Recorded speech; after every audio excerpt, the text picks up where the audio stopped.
Welcome to 110 Talk. This is episode number 4, and this is where we aim to elevate the discussion, and anything that is relevant to the conversation is on the table.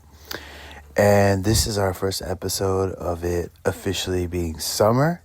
We are on July 1st, stepping into the second half of the year, and I would say let's make this an unwavering commitment to ourselves, our focus, no matter what the news distractions, the social media distractions, everything that's distracting, no matter how all that comes at us in this season, let's together commit unwaveringly to ourselves. Normally, I do some type of coverage of a news article, give my take on it, but the news is not really speaking to me this week. I think it's just all not stuff that I want to insert myself into the conversation with, and that's okay. This is the show, and I'll decide before I start talking if I think my voice can add or if it's not something that's going to be helpful. I want to start with the color blue. I decided a couple of weeks ago that I wanted to, in the content for this forum, I wanted to use blue as a color that's primary on the image artwork, and also when I'm putting videos behind the podcast, talk show, forum, whatever we want to call it, that I was going to use some slightly blue tinted colors. And there is a reason for that. Hold on, Paul. Let the coffee finish. It's super distracting. I cut this out. Damn. Even my cat looked up from his meal. I was like, what the fuck is that? He like stared at the coffee maker. Yeah, I'm a person that needs my caffeine. Maybe I will leave that in. We're just waiting for the coffee maker to finish. Waiting for the coffee maker to finish, so this talk we can finish.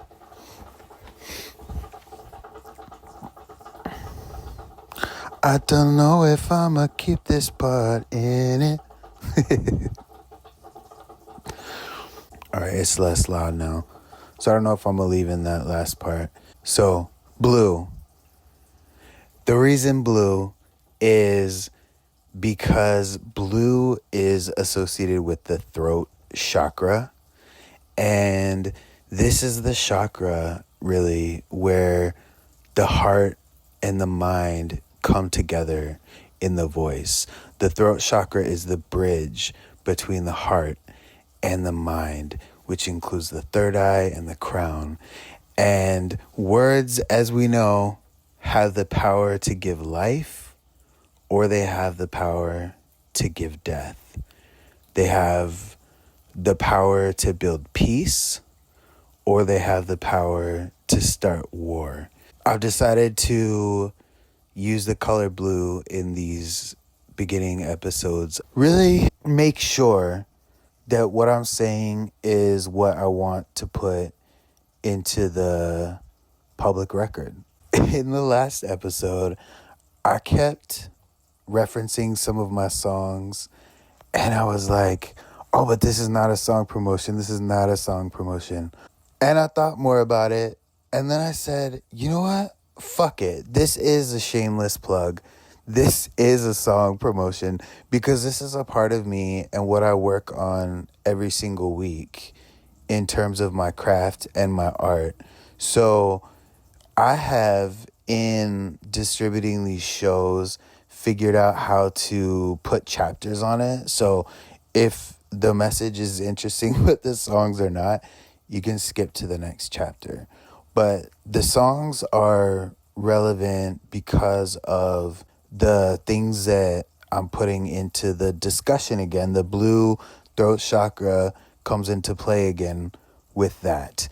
And today I actually wanted to talk about some of my songs that I am putting out into the world. I have a backlog of 6 songs that I have not released yet. And I was going back and forth about how to release them and when to release them.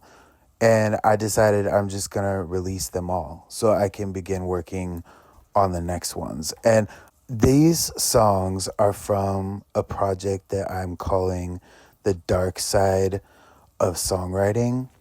And there are a couple reasons that I'm calling this project The Dark Side of Songwriting. First of all, these are some very dark times that we are living in. Even if things appear to be normal on the surface, these are not normal times. When you think about the Middle East, when you think about the divisive debates in this country, when you think about the kind of things that get attention in this world, including trends and the narrative of the types of stories that make it to the top of our news feeds, these are not normal times. And most of those stories are distractions from what's actually happening. So that's number one, is that we live in dark times. Also, I think it is always important to acknowledge both the dark and the light side of anything. Now, I've said before that music to me was always a source of joy, happiness, and light. My first memories as a child when I was 2 years old was singing Sesame Street and that song called Don't Worry, Be Happy. But just like the tarot, just like anything else, music and songwriting has every single emotion of the human experience included in it. And that is okay. Oftentimes people write songs to heal, to vent, and a lot of people relate to those songs. So those songs are not inherently bad, but songwriting can be used in a way that is not the purest of intentions. It can be used for emotional manipulation, and I intend to explore in this project some of the aspects of songwriting that are not how I would make songwriting if I made all of it. I'm only responsible for my part, but I'm exploring some of the more nefarious sides of songwriting that would not be some of the reasons that I would choose to songwrite in a perfect world, but they're out there, including emotional manipulation, shaming, and even humiliation. So these songs, I'm just going to give you a quick description of the ones that I'm putting out into the world now, because I had a lot of time writing these songs and recording these songs, and these are all in alignment with the Dark Side of Songwriting project. So the first one is called Welcome, and this sort of sets the stage for the rest of the songs that are to come. It references the heartbreak, and I don't like the word heartbreak.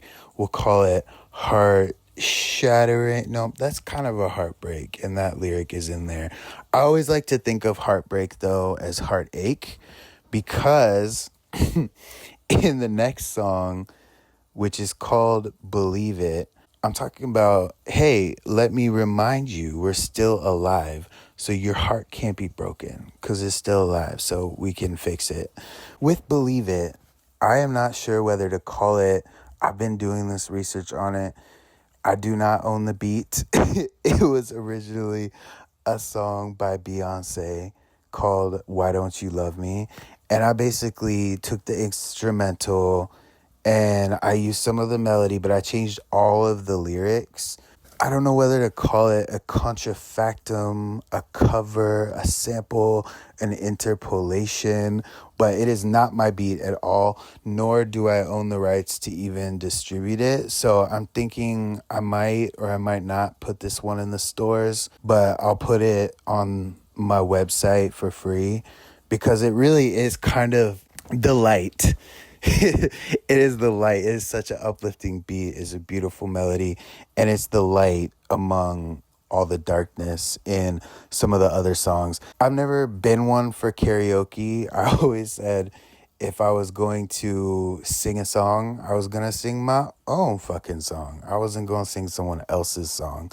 And so this is probably the closest that I have ever gotten to doing a karaoke or putting out something that is like a karaoke, with the exception of the very first time I was in a studio 10 years ago. I did do a cover of another song. I have been, before I started writing my own songs, I would kind of rewrite other people's songs with sort of hanging on to their melody, but using my own words. And so this is something in that spirit of fun and in the spirit of using a great song and making it my own. And a lot of people do covers, so this is probably going to be the closest that I'll ever do to a cover. So there's Welcome, there's Believe It, there's a song called Wounds and Scars, and this kind of balances an uplifting beat and hook type of feel that balances out the melancholy feeling of the song. And this one was really inspired by my sister passing, and that has been some of the wound and scars that myself and my bloodline has been working through for the past year. So it's very personal to me. The next song is called Oh Lord, and it reminds us that even if it's invisible, even if things look on the surface like they're peaceful, it might look like heaven outside. People might be saying all of the right words, but we know behind the scenes that we're in an invisible war. And I think it's a reminder to always remember that we can lean on our faith, we can seek shelter in God, and through that, we can come out on the other side of that war. Last two songs, Encounters. Encounters is about that moment when you meet another person and you have to keep it real. You cannot rehearse what you're going to say to this person because people can see right through that type of energy. So it's about, yes, you can draft your songs, record your songs, perform your songs, or maybe it's a speech, or maybe it's a pitch that you're doing to investors. You can practice those things and rehearse those things. But Encounters is about when you get face to face with someone, you cannot predict that scenario and you cannot rehearse for it because you have to keep it real in the moment, is the premise of that song. And then finally, we have Cross Seas, which I fell in love with the beat, and this is the first one that I started recording a demo for long before I had put out Love Different and finished putting out all the songs related to that. And it's got a very sinister type of feel to it, but it's catchy, and it's about going the distance across the seas. It's about finding someone, joining forces, dealing with other people, and going that distance. And it's a big relief to get these 6 songs off of my chest because it opens up my creativity for the next ones to come. And because this is such a huge focus of my life right now, and I plan on doing this until the day I die, I think it's okay to be sharing this on this forum. And I will say that I would like to hear what whoever is listening to this is up to and working on, if they're in a position to share it as well. And as we get more into the cadence of this show, I still consider it very early in the development of this show. I will be having guests on and talking with other people about what they're doing, and some of these conversation topics we'll be digging more into so we can have different perspective than just mine. So I would love to hear from you. There's now a wide variety of meditation videos available on our site 110 Co, www.110dealers.com. Also, the YouTube playlist that is available at Paul Robert Co. And some of these videos are guided, me talking through different types of meditations.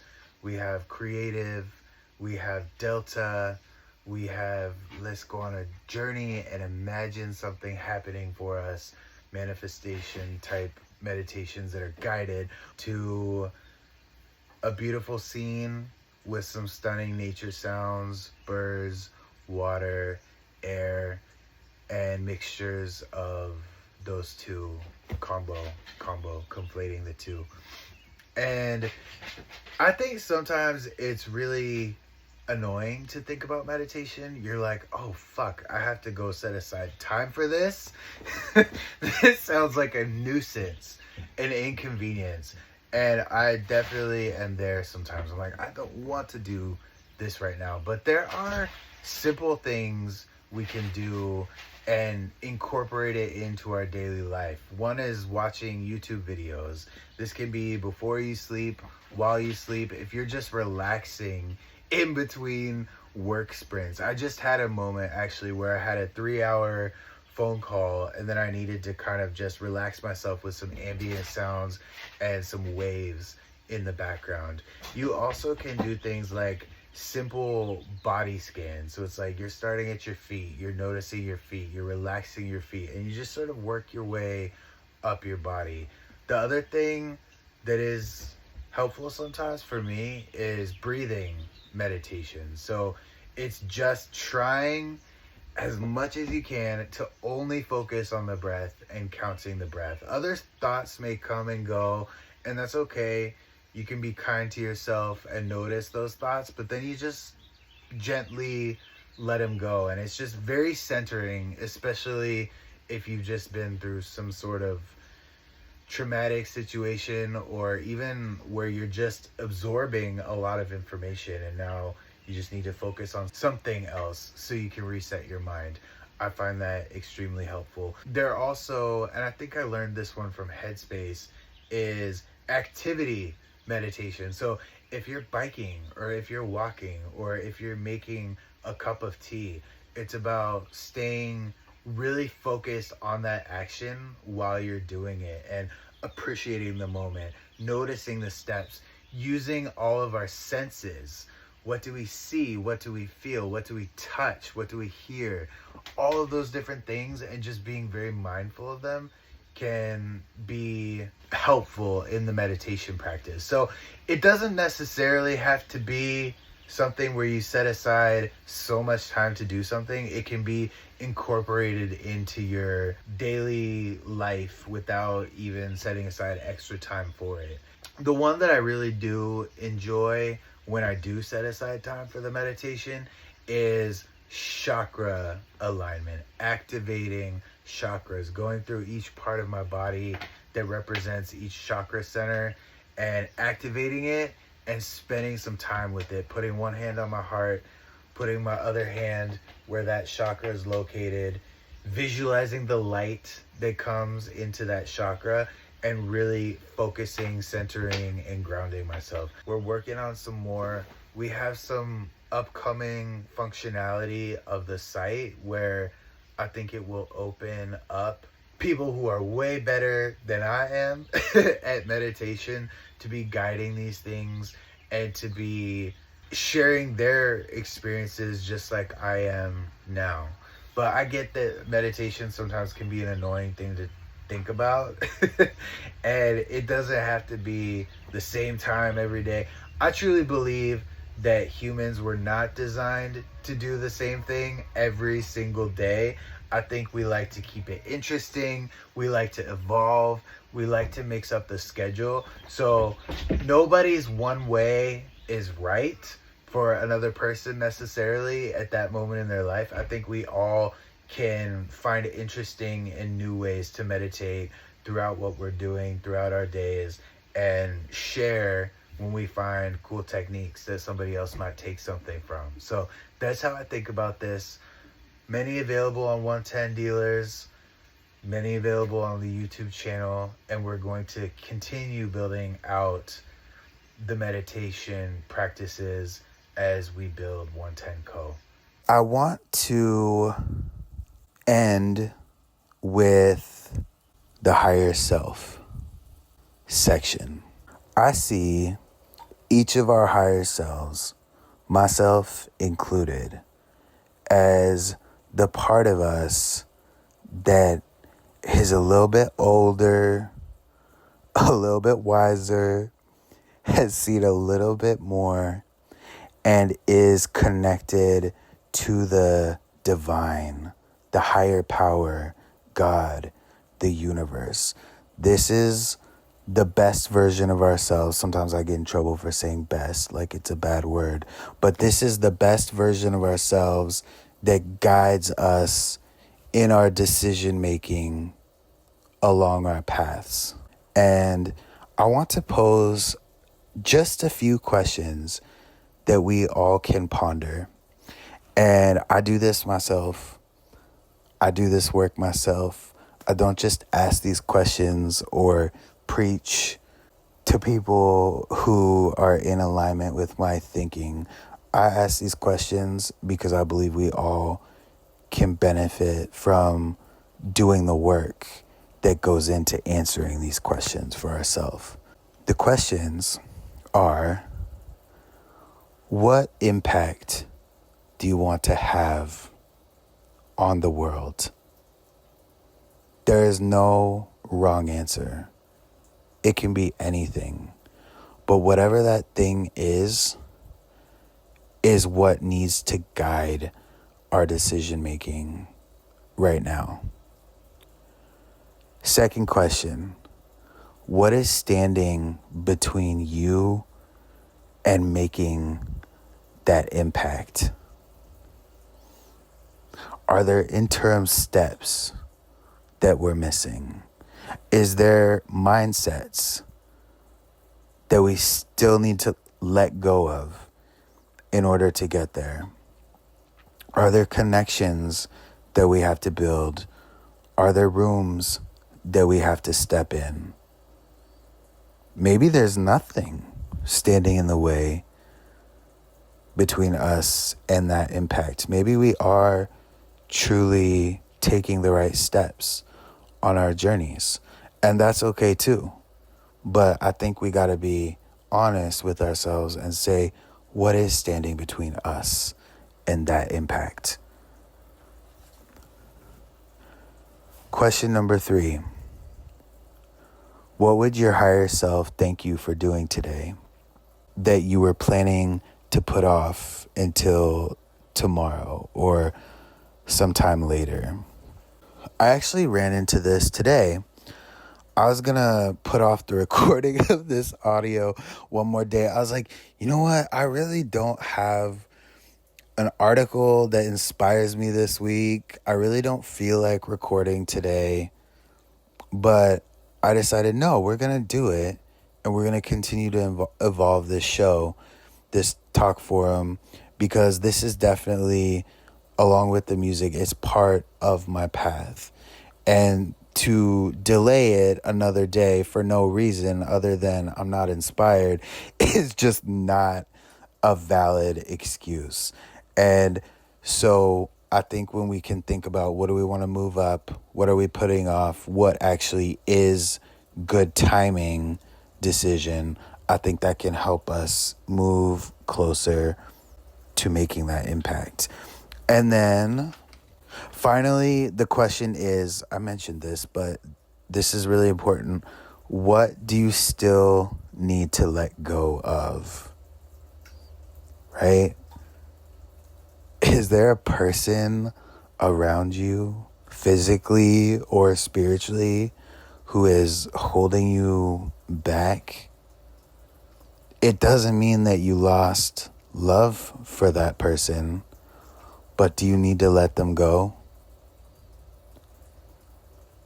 Is there a habit that is dying very hard. We need to put a little more focus onto kicking that habit out,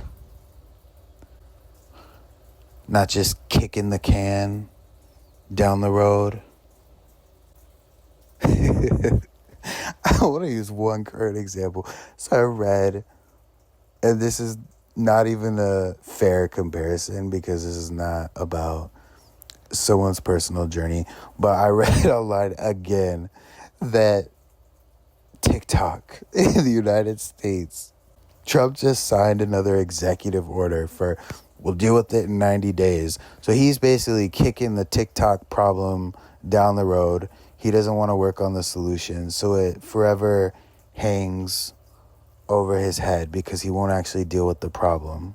But obviously he probably just doesn't care about it, which is why he won't solve it or put the time into it. But it's like, is there something that we're kicking down the road that we just need to completely eliminate from our lives? It could be that relationship. It could be that habit. It could be that internal work that we need to do that might be freeing us from limited mindsets or trauma from the past. For everybody, it's different. I be on my own, and I hope and wish you well along your own. And these things are not always for sharing. These are the kinds of things that if you share them in the wrong places, people can use them against you.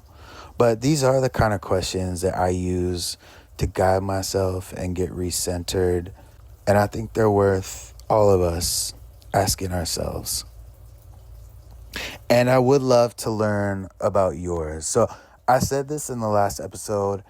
I do not want to be like, comment, share, like, drive the algorithm for me. That's not what this is about.